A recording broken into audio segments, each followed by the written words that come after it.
name is Amy Chavez, and I am a doula. I believe that the core role that I play as a doula in the birth process is to help the woman particularly and the couple as a whole feel safe and feel supported. Hi, I'm Myrna. I'm Dorian. Oh, children. And we have two children. Eva is 5. And Lucian is 1.5. We decided to get a doula because of the difficulty and the trauma I had birthing this one here. The first time I didn't think that I needed a doula. I thought that I would try to have a natural birth and we'll see what happens. I'm Liz. And I'm Ernesto. And we have 2 babies, a 2-year-old Alejandro and a 4-month-old Celia. The reason that we decided to get a doula is because with my first birth I had a C-section and it was very unwanted, so I wanted to have a VBAC. I didn't get a doula the first time because I thought it was unnecessary. I figured, well, I know what to look out for, and I'm not going to end up with all that stuff. That's not going to happen to me. I had 3rd-degree tears with the first birth, and I was drugged up from the epidural, and so I had a hard time with nursing. My daughter didn't latch very well, and we didn't bond very well. And this was always something really sad for me, even though I made up for it later. I felt like I was not in control and that there's a lot of medical interventions that I really didn't want but felt coerced at the time, whether it was just, because fear was instilled in me or just because I wasn't encouraged enough or supported enough. You're happy because you've had a baby and, and everything seems to be good and you're healthy and the baby's healthy and that's wonderful and everything like that. But then as time goes on, I just felt dissatisfied and disappointed and sad with how the birth of my son went. I didn't realize it at the time, but I was depressed and stressed out. And so I hope to have a different relationship with my son this time, to be able to nurse better. As birth moved away from the home setting with community midwives and moved into the hospitals around World War II, one of the things that we have lost is that very personal care. And physicians and nurse midwives both tend to work in large practices, at least in our area, and see many, many women. And even the ones who offer the most loving, compassionate care have that limitation of how much time they can spend. And so a doula is somebody that can be the constant through the whole journey. The reason that I chose Amy to be my doula was because the first time I had ever talked to her, immediately I felt the urge to open up to her about my first experience with my birth. Amy was the last person that I interviewed, and immediately I knew that Amy was the right person for me, for us. Mm-hmm.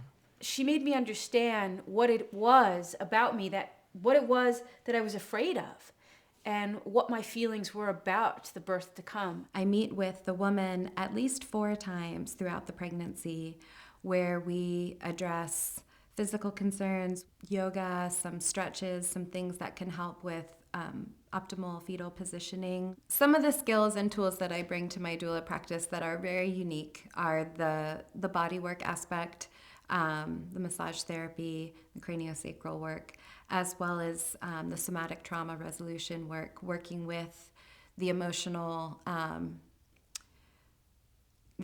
experiences, working with trauma that may have happened before. Just as I went into active labor, in walked this nurse who didn't make eye contact with me until after I had finished delivering. And it was kind of a humiliated experience because I was on my back, opened up to her. The baby was twisted, and so she had to reach in and twist the baby, and she was a bit forceful. And I have this recollection of her having rings and putting over the latex gloves over the rings. This was a powerful recollection.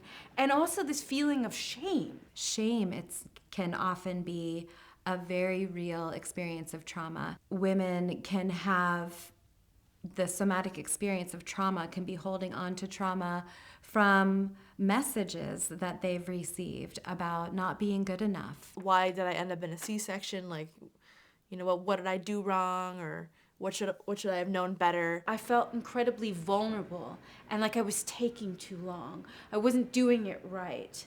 Aside from the C-section itself, which was disappointing, I felt the most traumatized by the fact that I didn't really get to hold my son probably for about 8 hours after he was born for different reasons. Oftentimes, if women are not seen and heard and respected in the birth experience, in the birth process, it will definitely leave them with a sense of trauma. And so I didn't have my son right away in my arms, and I didn't think that would be that big of a deal, but it turns out it's a very big deal for the mother. I had feelings of guilt and sadness. Oftentimes, women will come to me because they've had a prior traumatic birth experience, and it can become an obstacle in looking forward to another birth experience. And I afterwards felt guilty, bad, I don't know, but that I didn't really interact and interject and do something and change the situation.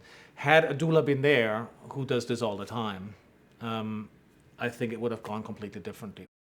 If there's anything about your past birth that you feel triggered by emotionally in a negative way, she sits down with you at your prenatal appointments and she does a technique where you actually process that memory. I have a master's degree from Goddard College in integrated health, arts, and sciences, where I was able to focus on the neurobiology of trauma and looking at archetypal psychology and neurobiology of safety and how those things fit together. So the prenatal appointments helped me prepare for the birth. Well, first of all, by just changing my attitude from one of fear to one of excitement. You're not traumatized anymore by what happened before, and you could move on and focus on the new birth and not be hung up on what happened before. And that was a really big thing for me. That was, I think, what set Amy apart from other doulas. And by the end of it, I really felt in command, and it was going to be good. I had power and trust in Amy. The second birth was so much different, so much better than the first birth. I had much less tearing the second time.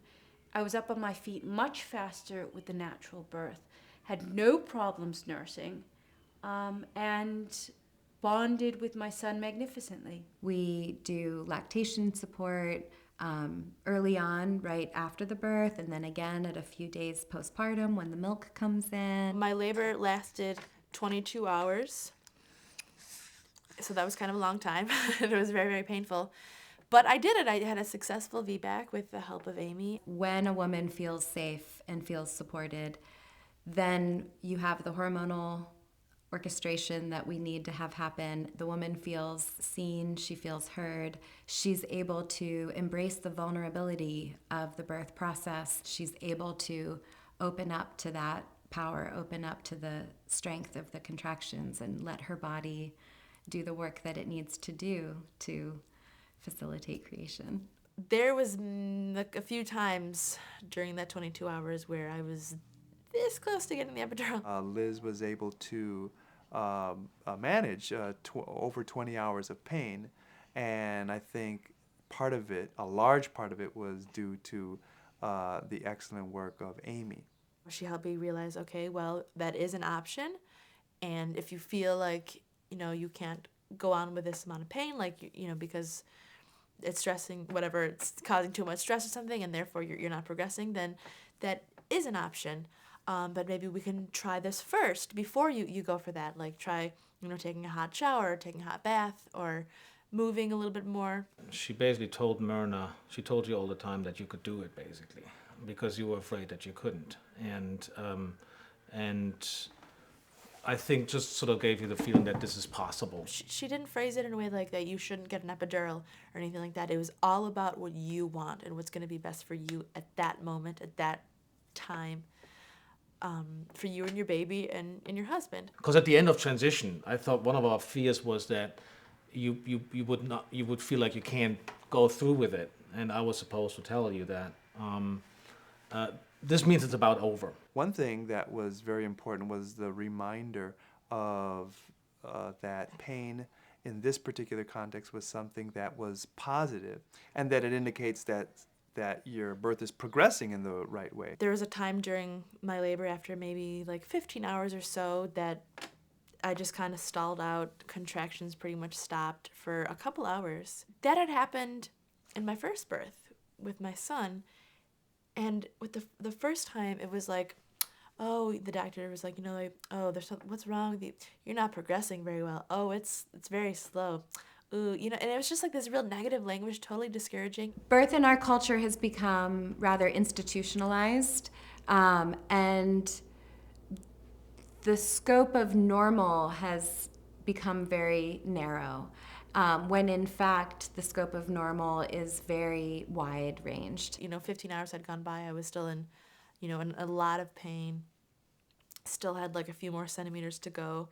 And so she described that as my body knowing that it needed to stop and rest and give me a break from the pain. And that's exactly what it did. And so as a result, soon after I started progressing again. And it was just so wonderful getting that encouragement at a time that could have been scary. This standardization of what's normal has really, I think, brought a lot of fear to women. So they find themselves pregnant and there's a lot of anxiety right off the bat. Pregnancy is normal. It's like digestion. It's part of being a woman. Our bodies are literally made for this. Amy talked a lot about the fact that you need to really feel relaxed with the process, and she used this example of remember this? She talked about Stone Age women who get attacked, and then the birthing will stop and shut down when you're in panic mode, right? And will later start on again if you're in a relaxed situation. Our nervous system is still wired in that way, to where birth will only happen when a woman feels really safe and really supported. In that first stage of labor, which is all about dilation, the cervix opening up, ideally in that time there's no adrenaline happening at all. And so a big part of the work of a doula, as far as helping a woman feel safe, is very much to help keep that adrenaline down and keep the oxytocin flowing. This is what I got out of it. A lot of the problems that sometimes occur because the need of the mother is not taken into account, and some of the framework in a hospital might actually be counterproductive, right? And Right. put you in a very unrelaxed mode.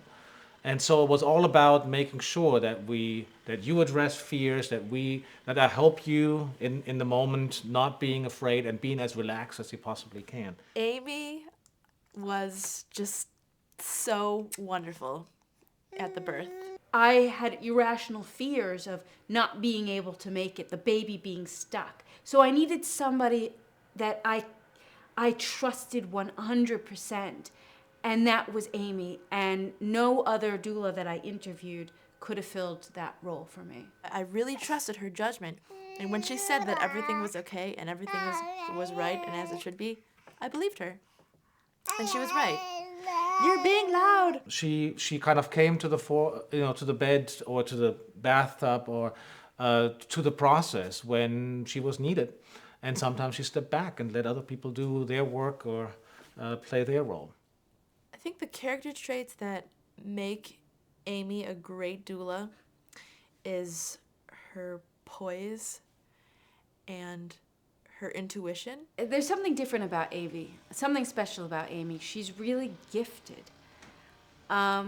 So I think she has this intuitive sense, but also that's grounded in scientific understanding, and she's incredibly intelligent.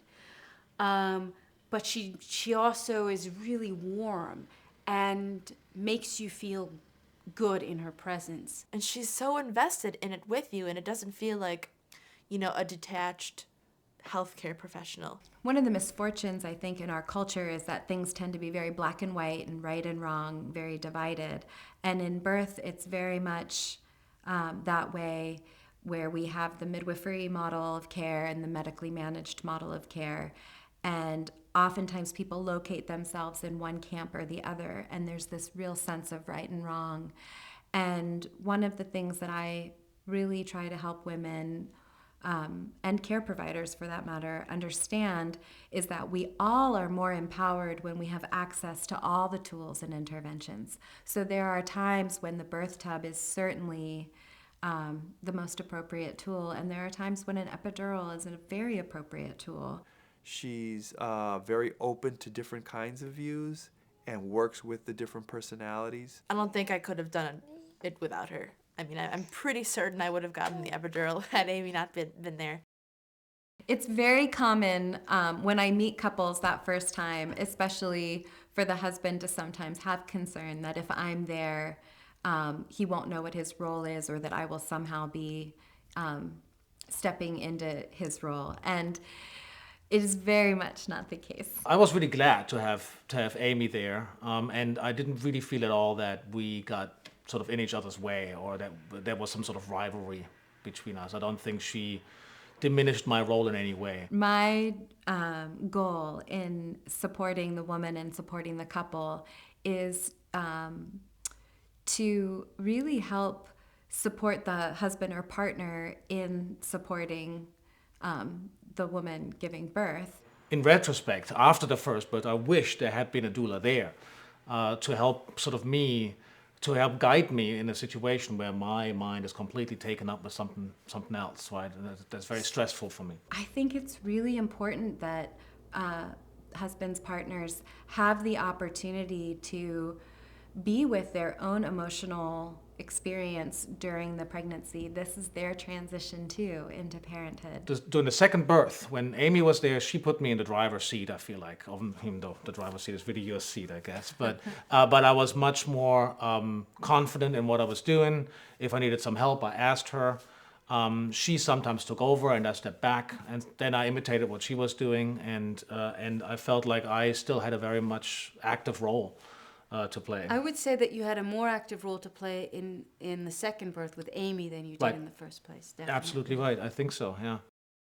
If you imagine just this buffet table full of tools and interventions and resources to help us through that process, and some of those might be herbal teas and really good food and really kind words and the bathtub and epidurals and narcotics, and surgery certainly is on that table, C-sections. Right? She's not all about you have to have a natural birth and that's the only way it's got to be. It's like she's like you have to have your birth, and it could look any number of ways. It might even end up in a C-section, but it has to be a birth that you feel good about. Mm-hmm. I feel like a part of my job is to help women to make really well-informed choices about which tools and which resources are the most appropriate for them at different times.